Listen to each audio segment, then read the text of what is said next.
Welcome back to the office of Captain Harold DeMarrero for River Stories Volume 30.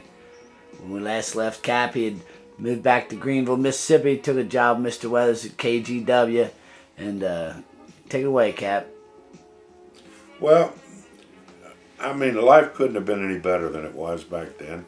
I guess probably one of the worst parts was that the Mr. Weathers' son and son-in-law both had a private pilot license, and the company had a Cherokee 6, and this plane would hold 6 passengers, including the pilot, and they would use that to fly from Greenville to St. Louis to make crew changes, and one engine. I never did like that, especially. And some of these deckhands would get on board, man, and they'd have a suitcase big as my desk, duffel bags and everything else, They're coming for 30, 40 days.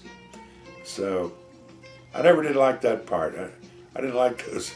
They also hired a pilot every so often, and I asked him one day, I said, "Man, how far would this thing fly if the engine quit?"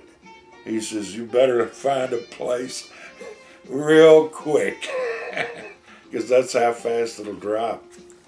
But anyway, we got through that part, and I continued to work for Weathers. Had good crews on the boats, and once you get a good crew on your boat working for you, your life is easy, and the job started to get kind of boring again to me, So, but then I went up to I was up on a trip in St. Louis, and a friend of mine named Smitty. Smitty and I was in the boat business. Smitty had a tugboat company in St. Louis, while I had this company. So we got to be pretty close friends. John's, I used to call him John Jacob Sebastian Sandbar Smith. So anyway, Smitty, I had just hired a new port engineer. And this port engineer says, "Man, let's go out and chase the girls." I said, "No, man, I'm happily married. I don't do that stuff. I don't want to get involved in that stuff." And he said, "Well, take me. I ain't never been." So I called Smitty, and Smitty sends us. That's actually the first time I met Johnny Radisson in his bar. Smitty sent us over to this bar, and I met this bartender, this little short girl about 5 feet tall, that ended up being my second wife. And she just mesmerized me, for lack of a better word. And Didn't even want to leave the house, so I'll leave the boat, huh? I didn't want to leave St. Louis. I stayed up there for like 2 weeks, and then my wife left me for the last time, which she should have. And but that ended up being my second wife, and she was a half Cherokee Indian. That from the tribe, they say, "Don't give them anything to drink." And she would get drunk and go crazy. And so I met her, and we ended up, we was actually going together, and my boss, Mr. Weathers, come up to me,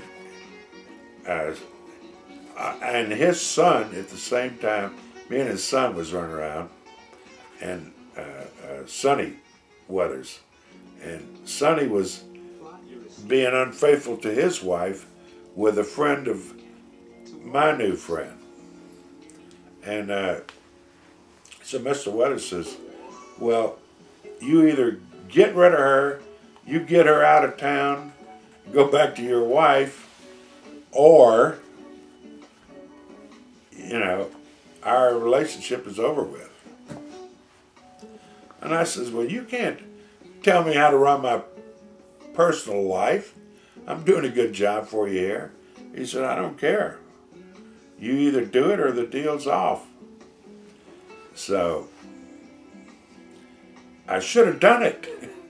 but I didn't. You know, I wasn't going to let him tell me what to do. That's, you know, that's what the way you are when you're 31, 32 years old. Ain't nobody going to tell you what to do. So I ended up, I had to leave. I had to quit. And then my wife filed for divorce and everything. At the same time, this guy, Jerry Flynn in St. Louis, with a company called Mid-Valley, he had a guy that used to work with me. When I worked on the Craig M, I had worked with a guy named Carl Olson. He was an oiler on there. It was in my early boating days. Well, Carl had left the boats and was now like a dispatcher. He went out and get business for companies, and he was working for Jerry. And he told Jerry that he should hire me. So Jerry offered me the job, and then I moved to St. Louis. And Jerry had 3 boats. You know, he had the old boat called the George T. Horton, the Blue Ridge, and the Ozark, 3 towboats. One of them was up and down pilot house, and with a double lift ram. The pilot house would go up twice as high as a normal lift on a towboat. So they were good boats, and I went on there and did the same thing I did at Weathers. I got on the boats one by one, sizing up what there was on there, who was working there, what kind of job they was doing, because I didn't, you know, I was an experienced enough pilot and captain that I could go watch another guy, and within an hour I could tell you whether he knew what he was doing or not, you know. So I did that, and I started eliminating those guys that didn't cut the mustard, and bringing in I brought a lot of my people from Weathers over with me to this company. They wanted to work for me. They didn't care about Weathers. So, and none of these companies had any kind of retirements or anything like that with them back then. So that was the one thing I always had in my favor. I was always able to get good pilots and good crews. And so I built this company up, and but I did, not all the guys that I picked to go on there fulfill my dreams of what they were supposed to do. As a matter of fact, I had one, this guy's name was Jimmy Wolf, and I don't know whether you'll be able to see this or not, but this is what Jimmy did to the Ozark. I don't know whether you can see it right there.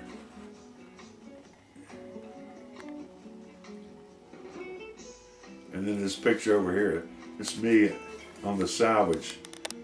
This guy come up this little boat, and I was on there by myself to make sure nobody come on there and stole anything off of it. I guess that's the poor guy's job. But Jimmy, it was so ridiculous. He was coming down. It was cold out. There was ice in the river, and the back hatch on this boat, if it had a leak in it, you had to keep it pumped out. Well, they didn't pump it out. Nobody paid any attention to it, and they let the back hatch go under, so the whole back deck of the boat was under the water. But that was all it was going to take on. It wasn't going to take on any more water. It was full. You know, that was it. Go back there and put a few sandbags around it. You can pump it out, you know. But that wasn't what Jimmy wanted to do. I guess Jimmy just wanted to go home. So he took the boat, he turned loose. He had 8 barges. Okay, Cap, we have to wind it up here. Then come back and watch Volume 31 of Captain Harold DeMarrero's River Stories.